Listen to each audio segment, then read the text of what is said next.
tidak ada dalam bentuk yang disampaikan tadi, telanjang tidak.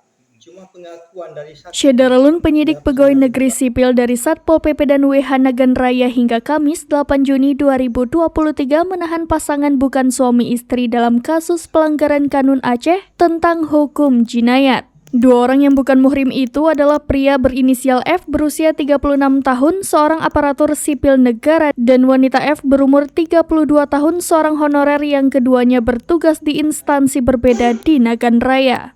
Ternyata pria F dan wanita F sama-sama telah memiliki pasangan serta sudah memiliki anak yang tercatat warga desa berbeda di Nagan Raya. Kasus itu berawal suami wanita F melaporkan ke Geci serta Satpol PP WH dan menggerebek keduanya sedang berduaan dalam sebuah mobil, diduga berbuat mesum di perkarangan sebuah dinas di kompleks perkantoran Sukamakmu pada Kamis 1 Juni 2023 tengah malam. Setelah ditangkap, keduanya dibawa ke kantor Satpol PP WH guna proses penyelidikan. Kabid Penegakan Perda dan Penegakan Syariat Islam di Satpol PP WH Nagan Raya, Syafarudin mengatakan, dua orang yang diduga pelanggar kanun hukum jinayat saat ini masih diamankan di Satpol PP WH. Kemudian oleh anggota piket Satpol PP WH menghubungi saya untuk meminta persetujuan untuk bergerak menuju ke lokasi yang perlu diamankan. Sebuah titik, Pak? Ya, di sebuah titik.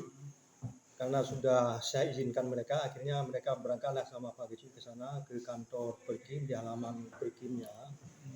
Di sana memang sudah ada kejadian yang kronologinya penangkapan yang ditangkap oleh suaminya terhadap pelaku istrinya juga dengan laki-laki lain yang bukan mahramnya. Jadi pada saat petugas Satpol PP datang ke sana, memang kejadiannya sudah dilakukan penangkapan oleh suaminya bersama rekan-rekannya yang lain. Jadi untuk tidak terjadinya hal-hal yang tidak diinginkan oleh petugas Satpol PP membawa ke kantor Satpol PP untuk mengamankan.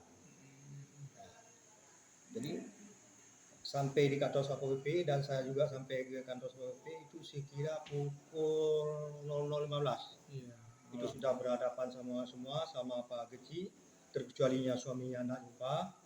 Karena kondisi yang tidak diinginkan, akhirnya Pak Geci menitipkan di Satpol PP. Kemudian karena memang pada malam itu kita juga mau tidak mau harus kita amankan, ya sudah kita amankan. Besoknya suaminya membuat laporan dengan rekan nomor sekian. Karena memang sudah ada laporan dari suaminya, maka kasus itu tetap kita tindak sesuai dengan. Dari Nagan Raya, Rizwan, serampinews.com.